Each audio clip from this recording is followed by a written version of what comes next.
Welcome everyone to another episode of Sniper Talk here at the Sniper Central headquarters in beautiful Victor, Montana. Today we're just going to take a little bit of time to talk about one of these products that we've reviewed recently. This is a SIG Tango 6 tactical rifle scope. SIG, as we know, has started branching into many other fields other than just building pistols like they used to do, but now they do laser rangefinders, they do optics. They came out with this Tango line probably about a year ago, maybe a little bit longer. This is the Tango 6. This is their top of the line tactical scope. We spent a decent amount of time with this scope. We've evaluated it. We've done an extensive write-up online. And there are some things that we just wanted to show or to illustrate. And the scope itself, this is a 3 to 18 by 44, so it actually has a 6 by magnification range. If you actually look at the scope itself, it's fairly large. Weighs a little over 2 pounds, 30 millimeter tube. It's got several unique features on it, but as we start to look at the scope itself, you can see the eyepiece. It's fairly large, and up front you see the actual zoom magnification. It has 2 high visibility indicators on it that bracket the actual magnification that the scope is set to. There's some aggressive knurling on the scope, so it's easy to grab in all weather conditions, whether it's wet or snowy even. So it has some good gripping surface to it. We did notice when we mounted the scope, this large eyepiece, if the bolt handle is not a very low bent bolt handle, we saw some rubbing along here, so that's something to possibly be aware of.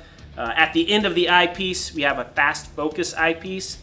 I think it's about 1.6 revolutions to get the full adjustment range.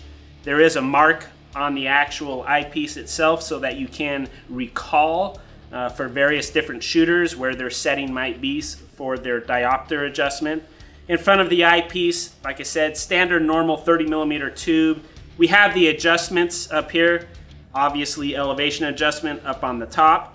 And the windage on the right hand side, this one is calibrated in MOA, so there's 20 full MOA of revolution, 20 full MOA of adjustment per revolution. It has a locking mechanism. We've seen this on some other scopes out there, but you raise the knob in order to release it. Once you drop the knob, it locks it in place. That's a handy feature for when you are actually moving through the wilderness and you don't want to accidentally adjust those knobs without you knowing it. So when you raise it, the clicks themselves, they're not quite as defined as we like. We would like a little bit more precise tactile feel to it. It's a very muted click, which is actually good. But we would like to feel just a little bit more precise. But either way, when we tested it and mounted the scope, it tracked very well. It was almost dead on, and so we were very impressed with the accuracy of the clicks themselves. The windage is the exact same way. It has the same locking feature, has the same style clicks, has the same aggressive knurling up top. The windage does count up in both directions, though we did notice that there are no markings on the knob to indicate which direction you had adjusted. There was no R or L. You just have to look on the inside right here to determine.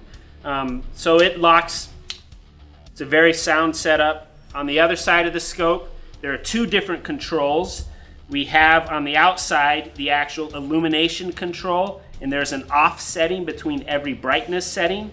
That is a nice feature to have, so you can just find your the exact setting that you want and just go to the off one setting there, and then when you just wanted to go on, bam, it's on. And there was a good assortment of brightness settings, so that there are some really low settings, and in fact there's even an infrared specific setting that in normal lighting conditions you can't even see, but when you're using a forward mounted night vision optic, it does show up. So those were some really nice features we did like about the scope. Inside of the illumination brightness control, we have the actual parallax control. We wanted to see a greater range. As you can look at this scope, it does the full spectrum in less than a half rotation, so you can't get as precise as focus on there as with some other scopes, but it does work very well. Optical quality on the scope is excellent.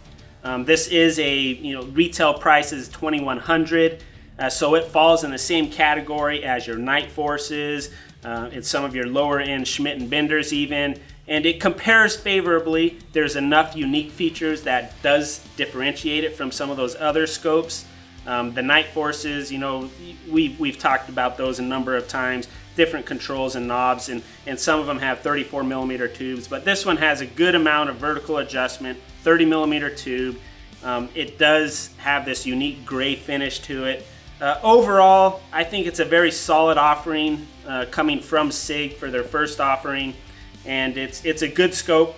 Definitely, besides those few little nitpicky things that we pointed out, it's still a very nice scope. I wouldn't hesitate to mount this on a duty rifle at any time.